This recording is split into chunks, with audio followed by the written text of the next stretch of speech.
मंडळी, यंदा 10 जुलै 2025 रोजी आली आहे गुरुपौर्णिमा। गुरुपौर्णिमा अगदी साध्या सोप्या पद्धतीने कशी साजरी करावी त्यासाठी ब्रह्ममुहूर्तावर उठावे, घराची स्वच्छता करावी। गुरुपौर्णिमेच्या दिवशी आंघोळीच्या पाण्यात थोडी हळद आणि गंगाजल टाकावे। स्वच्छ स्नानादी करून पिवळे वस्त्र परिधान करून मग उंबरठा स्वच्छ करून घ्यावा। हळदीचे लेपन करावे। सुंदर सुबक रांगोळी काढून मग दोघं बाजूला दिवे प्रज्वलित करून घ्यावेत।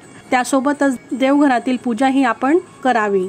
पूजा झाल्यावर महाराजांच्या मूर्तीवर अभिषेक करावा। अभिषेक केल्यावर तुमची जी सेवा सुरू असेल त्याची सांगता या दिवशी आपण करावी। आणि आपल्याला घरीच गुरुपद द्यायचे आहे, त्यासाठी महाराजांजवळ एक नारळ, खडीसाखर आणि गुलाबाचं फूल ठेवावं। आणि महाराजांना गुरुपद घरच्या घरी आपण कसं द्यावं, तर दरवर्षी आपण स्वामींना गुरु करतो। बऱ्याच जणांना शक्य होतं ते केंद्रात जाऊन गुरुपद घेतात, पण बरेच असे माझे ताई दादा आहेत की त्यांना केंद्रात किंवा मठामध्ये जाणं शक्य होत नाही, किंवा घराजवळ स्वामी समर्थांचं केंद्र किंवा मठ नसेल, तर अशा ताई दादांनी घरच्या घरी गुरुपद द्यावे। त्यासाठी स्वामींची मूर्ती हवी असं काही नाही, स्वामींचा फोटो असेल तरी देखील तुम्ही गुरुपद देऊ शकता। तर गुरुपौर्णिमेच्या दिवशी सकाळी नित्यकर्मे आटोपून देवपूजा वर सांगितल्याप्रमाणे आपण संपन्न करावी। स्वामींच्या मूर्तीवर अभिषेक करावा। ते करताना स्त्री सूक्त आणि पुरुष सूक्त यांचं पठण आपण करावं। आणि त्यानंतर पंचोपचारे पूजा करावी। त्यानंतर एका वाटीमध्ये पाणी घ्यावे आणि एक पळी घ्यावी आणि स्वामींचा जो उजवा पाय असतो त्या पायावरती 3 वेळा पाणी अर्पण करावं। तर तामणामध्ये स्वामींची मूर्ती आपण ठेवावी आणि स्वामींच्या उजव्या पायावर 3 वेळा पाणी अर्पण करावं। आपण घरीच गुरुपद देणार आहोत, त्यावेळी पळीने हातात पाणी घ्यावे आणि वर दिलेला मंत्र बोलावा। अकाल मृत्यू हरणम सर्व व्याधी विनाशनम श्री स्वामी समर्थ पादोदक तीर्थ जठरे धारयाम अहम शिरसाट धारयाम हम, हा मंत्र आपण बोलावा।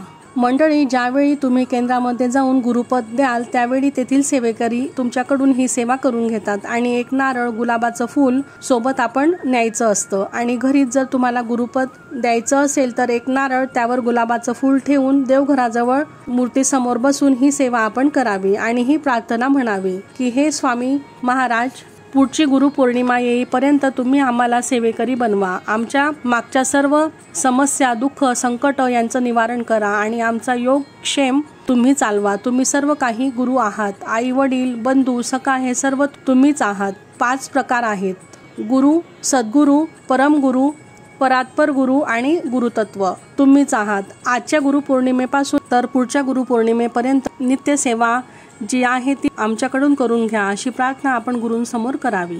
जर का अशी सेवा आपण केंद्रामध्ये केली तर तिथे सामूहिक पद्धतीने अशी सेवा केली जाते, पण आता घरीच ही सेवा केल्यावर त्या नारळाचे काय करावे, तर ते देवघरातच आपण ठेवावं। आणि जेव्हा केव्हा तुम्ही स्वामी केंद्रात जाल किंवा दत्त महाराजांच्या मंदिरात गेलात तर ते सोबत घेऊन जावे आणि तिथे अर्पण करावं। आणि जर स्वामींना अर्पण करायचे असेल तर केंद्रात गेल्यावर ते आपण अर्पण करावं। आणि अशा प्रकारे गुरुपौर्णिमेच्या दिवशी स्वामींना गुरुपद द्यावे आणि त्यानंतर नित्य सेवा वर्षभरासाठी करावी।